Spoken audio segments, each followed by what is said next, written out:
కాంగ్రెస్ ప్రభుత్వంపై ప్రజల విశ్వాసం కోల్పోయారని గత ప్రభుత్వంలో నిర్మించిన డబుల్ బెడ్రూమ్ ఇళ్లకు 3 రంగుల జెండా కలర్లు వేసి తమ ప్రభుత్వంలో ఇచ్చాము మేం కట్టామని గొప్పలు చెప్పడం చాలా హాస్యాస్పదంగా ఉందని అన్నారు.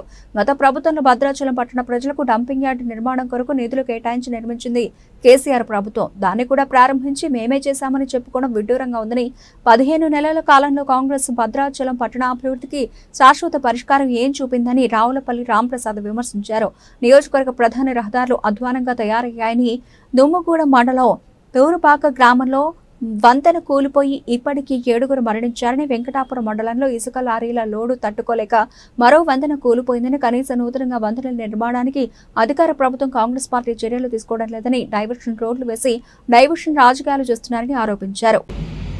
ఈ రాష్ట్ర ప్రజలందరికీ కూడా ఉగాది శుభాకాంక్షలు తెలియజేస్తూ, అదేవిధంగా ఇప్పుడు ఇక్కడికి వచ్చిన మీడియా సోదరులకు కూడా ఇప్పుడే, ఎందుకంటే మళ్ళీ ఉగాది రోజు ప్రస్తుతం కాలం అది, కానీ మీకు ఇప్పుడే మీ అందరికి కూడా ఉగాది శుభాకాంక్షలు తెలియజేస్తూ, ఇవాళ రాష్ట్రంలో కాంగ్రెస్ పార్టీ వచ్చిన తర్వాత పరిపాలన ఉన్నదా లేదా అనే పరిస్థితిలో ప్రజలందరూ కూడా అయోమయంలో పడిపోయారు. ఎందుకంటే బడ్జెట్ మనం చూసిన తర్వాత ఆ బడ్జెట్లో డబుల్ బెడ్రూమ్ హౌసులు కానీ, లేకపోతే 5 లక్షల రూపాయల స్కీమ్ కానీ అసలు ఉన్నదా లేదా, ప్రజలందరికీ వాళ్ళు వాగ్దానం చేసిన ప్రకారం ప్రజలందరికీ ఆ ఇల్లు ఇస్తారా ఎవరు అనేది పెద్ద ఆలోచన. సంక్షేమ పథకాలు అనేవి పూర్తిగా మర్చిపోయి బడ్జెట్ని ప్రవేశపెట్టారు. అసలు ఏముందని అడిగితే నోరేసుకొని బూతులు పంచాంగం తప్ప స్పష్టమైన వైఖరిని ప్రజలకు చెప్పడంలో కాంగ్రెస్ పార్టీ వైఫల్యం చెందింది. ఎందుకంటే రైతాంగానికి ఇవాళ రైతు బంధు ఇస్తామని చెప్పారు. రైతు బంధు అందరికి కూడా గత ప్రభుత్వం 10,000 ఇస్తే మేము 15,000 ఇస్తామని చెప్పారు. ఆఖరికి సంవత్సర కాలం గడిచిన తర్వాత 12,000 ఇస్తామని చెప్పారు. ఎంతమందికి ఇచ్చారంటే స్పష్టత లేదు.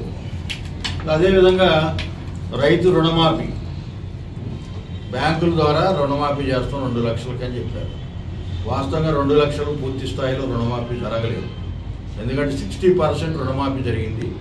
40% మంది ఏమన్నా 20,000, 30,000, 50,000 కట్టుకోవాల్సి రైతులు అప్పో సప్పో తెచ్చి బ్యాంకులు కట్టారు. కట్టి రుణమాఫీ కోసం ఎదురు చూశారు ఆ రోజు నుంచి ఈ రోజు వరకు. దాని గురించి మాట్లాడితేనే రేవంత్ రెడ్డి గారితో పాటు 4-5 మంత్రులు, కోమటిరెడ్డి వెంకటరెడ్డి గారు, ఉత్తమ్ కుమార్ రెడ్డి గారు, శ్రీనివాసరెడ్డి గారు, ఇంకా అసలు ఏమాయమీలు మాట్లాడుతూ ఉన్నారు. ఏంటి ఆయన తుమ్మల నాగేశ్వరరావు లాంటి అడిగితే ఆయన ఇంకెన్ని అబద్ధాలు ఆడాలన్నట్టు అందరికీ చూస్తూ ఉన్నారు. ఎందుకంటే ఆయన ఈ జిల్లాలో, ఈ రాష్ట్రంలో ప్రథమంగా సీనియర్ మంత్రి తుమ్మల నాగేశ్వరరావు. అనేక రకాలైన మంత్రివర్గంలో ఆయన ఉన్నాడు. ఇరిగేషన్లో ఉన్నాడు, ఎక్సైజ్లో ఉన్నాడు, రోడ్డు భవనాల్లో ఉన్నాడు, అనేక శాఖలను చూశాడు. వచ్చి ఇప్పుడు కాంగ్రెస్కి వచ్చిన తర్వాత అసలు ఇది ప్రభుత్వమేనా అనే ఆలోచనలో పడిపోయాడు ఆయన కూడా. ఎందుకంటే ఖమ్మం జిల్లాలో ఆయన అనుకున్నది చేశాడు ఎప్పుడైనా, కానీ అనుకున్నది చేయలేదు మొదటిసారి తుమ్మల నాగేశ్వరరావు. అందుకని ఆయన ఇప్పటికైనా విజ్ఞప్తితో ఆలోచన చేసి ఆ పార్టీని వదులుకొని బయటకు వస్తే మంచి గౌరవంగా ఉంటుంది అనేది నాకున్నటువంటి ఫీలింగ్ తుమ్మల నాగేశ్వరరావు. ఎందుకంటే అట్లాంటి సిన్సియర్ మంత్రులు 2-3 ఉన్నారు ఆ కాంగ్రెస్ ప్రభుత్వంలో. వాళ్ళకి ఏమి చెయ్యాలో అర్థం కాక, ఎటు చూసినా అర్థం కాని పరిస్థితులు వాళ్ళ అయోమయ స్థితిలో పడిపోయారు. ఇక పొంగులేటి శ్రీనివాసరెడ్డి గారు, ఆయన ఏం మాట్లాడుతారో, ఎప్పుడు ఏం చెప్తారో, ఎప్పుడు బాంబులు వేస్తారో, ఎప్పుడు ఏడో కూడా అర్థం కాని పరిస్థితి. నిన్న వారు భద్రాచలం వచ్చారు. అసలు ఎందుకు వచ్చారని ఆలోచన చేస్తే ఎప్పుడో టీఆర్ఎస్ కట్టిన డబుల్ బెడ్రూమ్లు ఓపెనింగ్ వాళ్ళు కలర్ వేసుకొని, కాంగ్రెస్ కలర్ వేసుకొని అవి ఓపెనింగ్ చేశారు. రెండోది ఏం చేశారు, ఇవాళ ఇక్కడ కరకట్ట ఉంది మన దగ్గర, కరకట్ట ఆనాడు టీఆర్ఎస్ ప్రభుత్వం శాంక్షన్ చేసింది. దానికి ఇంతవరకు రూపాయి నిధులు వెచ్చించలేదు. వాళ్ళు ఇచ్చిన డబ్బులు తప్ప ఆ ఇచ్చిన దాంట్లో కూడా దానికి దీనికి వాడి ఇప్పుడు అది సగంలో ఆగిపోయింది, అసంతృప్తిగా మిగిలిపోయింది కరకట్ట. అదేవిధంగా చూస్తే పంచాయతీ వాళ్ళు యాడ్ పెట్టారు అక్కడ, డంపింగ్ యార్డ్. వాస్తవంగా డంపింగ్ యార్డ్ ఎవరు పెట్టారు, దానికి ఎవరు డబ్బులు ఇచ్చారు? కేసీఆర్ ప్రభుత్వంలో డబ్బులు వచ్చింది. అది ఆ డంపింగ్ యార్డ్ చూసింది కూడా అప్పుడు, దాన్ని ఓపెన్ చేశాడు. అంటే ఆయన ఏం ఘనకార్యం చేయడానికి వచ్చాడు? ఆ డంపింగ్ యార్డు ఆ డబుల్ బెడ్రూమ్లో ఓపెన్ చేసి ఇది మా ప్రభుత్వం ఇచ్చిందని చెప్పుకోవడానికి తెలుసు.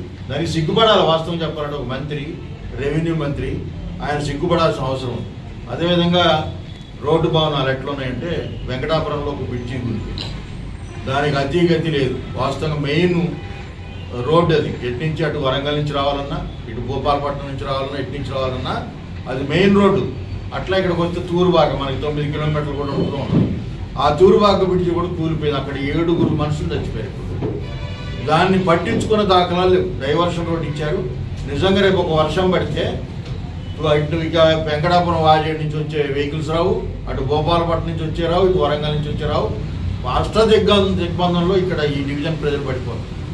ఈ డివిజన్ వారి విషయానికి వస్తే గౌరవనీయుల ఎమ్మెల్యే గారు, ఆయన గురించి కూడా 2 ముక్కలు చెప్పాలి. ఎందుకంటే ఆయన చాలా అభివృద్ధి చేస్తా కాంగ్రెస్ పార్టీలో పోతే, కాంగ్రెస్ పార్టీలోనే ఉంటేనే అభివృద్ధి చేయగలుగుతుందని చెప్పాడు మా అందరికీ. మేమందరం నిజంగా నాకు 25 ఏళ్ల చరిత్ర కమ్యూనిస్ట్ పార్టీ వదిలేసి వచ్చి ఆయన గెలిపించడం కోసం సత్వాదాల ప్రయత్నం చేశాం. చేసి ఆయన గెలిపిస్తే